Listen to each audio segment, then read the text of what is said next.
Alright, Shalom Akim, like to say Kahalayim, Wahawadlah, Master Yahweh, Ba'asham, Yahushai, Ba'asham, Rakakodash. Right, double honors the apostles and elders of Great Millstone and rule well. Peace and blessing to the Akim around the world that pushes through to the four corners of the earth. Right, there is Brother Yaraba. I say I'll do a good job few precepts. I entitle it, Pray for His will to be done, not your own. Right, because, in this truth, and in general, it's a stumbling block to Jake. They always looking at what it is they want, how it is they'll prefer to have things. Sometimes you'll be going through tribulation and you'll want your way for things to be dealt with and so forth. But it's not always about what you want. Just like I often phrase, like with Paul, when he had the thorn in the flesh, he wanted that thorn to go away. He prayed three times, like, I don't know what is. But what did the Lord tell him? He say I forget exactly what he say, but he say it's sufficient for you. Right? He tell him, like, it's sufficient for you. You had to deal with that. You understand? And really and truly, that is the mindset you just had to have. Even though you're in the flesh, it doesn't always be simple to deal with that. You understand? But that is how it is had to be sometimes. With Ezekiel. The following morning, his wife was killed. The Lord tell him, hey, don't even cry for she. You understand? He would have preferred that his wife stay alive, I'm sure. But it's not about our will. You understand? It's about how he wants things to be. And you always had to try to keep that in mind also. You always had to try to keep that in mind when it comes to certain situations, in life, or why you shoot and so forth. You understand? You might want things to be a certain way, and you very often wouldn't get it, or if you get it, you mightn't get it how you would want to get it. But you had to be in the mindset where it's how the Lord wanted to be, so that is how it had to be. You understand? As the saying goes, he that have ears to hear, let him hear. He said, Jeremiah 29 verse 11, verse 6, for I know the thoughts that I think toward you, saith the Lord, thoughts of peace and not evil, and not of evil, Salakia, to give you an expected end. And we're really hoping for that expected end, right? That's why we go through these things now, so that we could receive mercy in the latter end. You understand? Sometimes it'll be a little overwhelming. Sometimes, it has been a little tough. But at the end of the day, we know that there is what the Lord choose for us, because, whatever shit we do, does do, whatever trial we had to face, we know there is just what He wants. Right? There's just, and I remember when we was on the streets last weekend, and the guy was saying why it is the Lord did it that way, why it is his own son had to be crucified, why he could not pick some other way to do it. And the brother told him what? He said that is just what the Lord chose. The Lord could have had a million different ways on how you'd have done it, but that is just what He chose. And at the end of the day, is the Lord's will that must be done, not my preference or your preference or anybody else's preference. Right? We had to go according to what the Lord wants, not our personal desire. We can't have that Christianity mindset. Okay, how those Christians is be. There's only turn to the Lord or lean upon the Lord when it is they want something. Other than that, they don't have time for the things of the Lord or what the Lord tell them to do. They want to do their own thing. And it's only when calamity come upon them, that is when they remember the Lord. It said in Jeremiah 2:27, it says, saying to a stock, thou art my father, and to a stone thou hast brought us forth for they have turned their back unto me, and not their face, but in the time of their trouble they will say, arise and save us. And that is our Christianity mindset.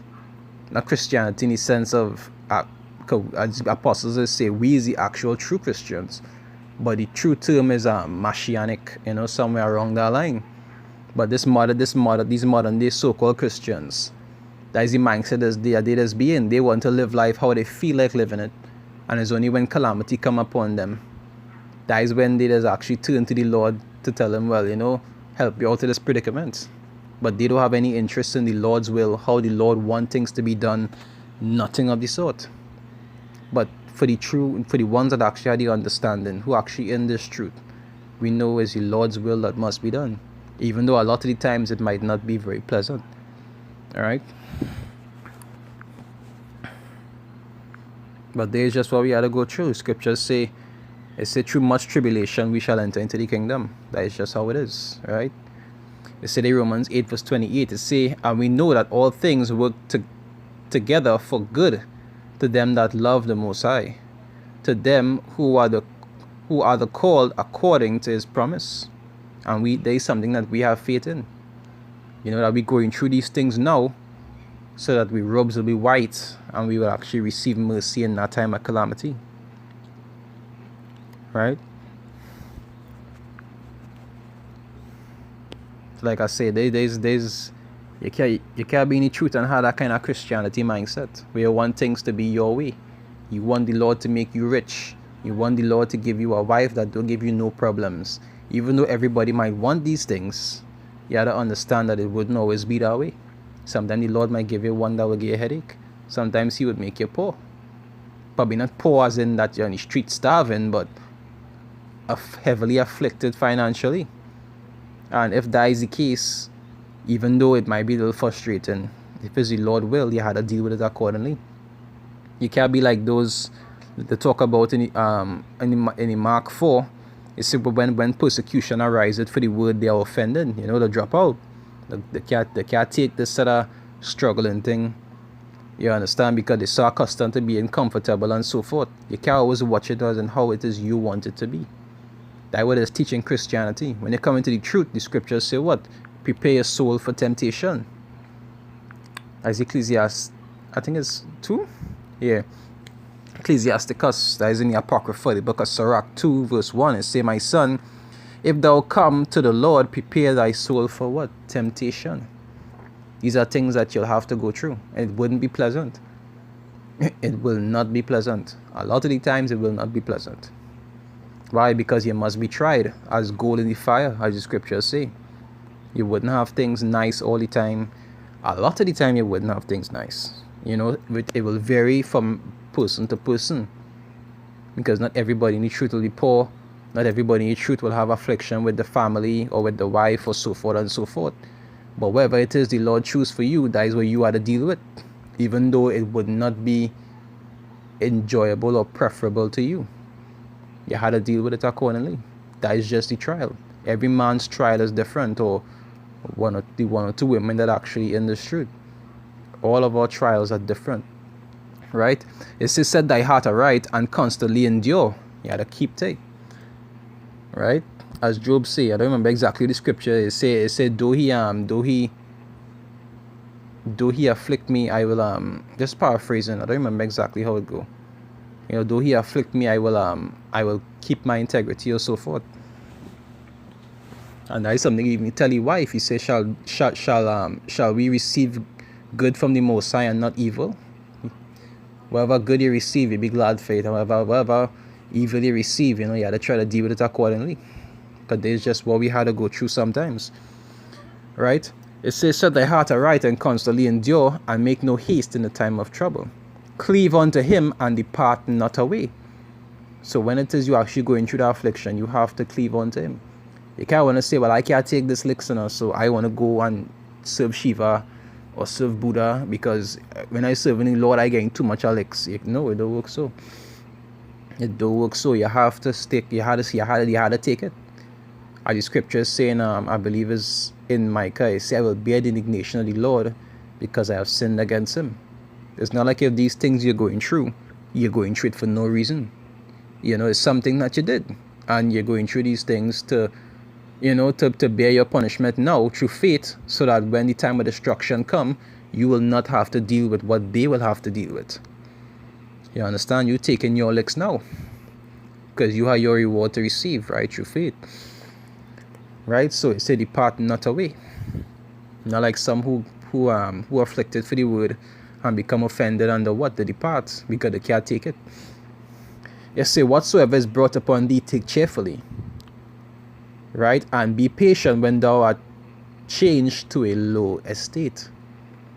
And this is something that will tend to happen to you. I've seen it happen to many people, including myself. You understand? A lot of your comforts is be taken away. A lot of your, your mental relaxations is be taken away. But you still have to do what you had to do. It's not to say like you're the only person in the truth going through these things. It have other people in the truth that go through the same exact thing. Even though they mightn't be afflicted, as I say, financially, they might have some other kind of problem that is frustrating to them. Because that is just how it is. You must be tried. Scripture says too much. Let me read this first and then I'll go to what I'm talking about. Right? It says verse 5. It says, for gold is tried in the fire and acceptable men in the furnace of adversity. And that adversity goes back to what? Hardship or suffering. That's just a part of it. That's just a part of it. It's not something that you could go around. You can't get out of jail free and feel you could escape it. It doesn't work that way. You must go through it in some way. It says, Acts 14:22, it says, confirming the souls of the disciples and exhorting them to continue in the faith, and that we must, through much tribulation, enter into the kingdom of the Most High. Tribulation, hardship, suffering, frustration, affliction, all these different things in some way you have to go through. Like I say, some more than others, some different from others. But these are requirements. You understand? Not like a teacher in Christianity, you can be comfortable and happy here, and when you go in the kingdom, you're comfortable and happy there. It don't work like that. That Christianity mindset is not a mindset to be in. Even though you might have your preference about, you mightn't like to go through this and you mightn't like to go through that. At the end of the day, is the Lord's will. Is what He wants you to go through. And you can't change that. You can't change that.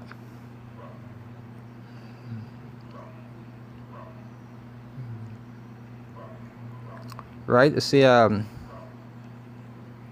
today Matthew 26.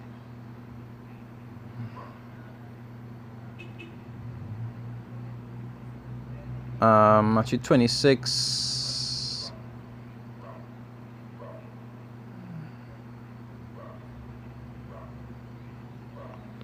I'll start from 38, right? Matthew 26:38 to say, then said he unto them, my soul is exceeding sorrowful, even unto death. He said, tarry ye here and watch with me.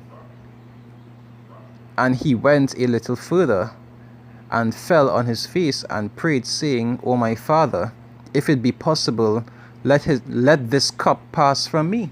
So he didn't want to really go through that. All of we just had to go through what we go through now. We don't want to be afflicted.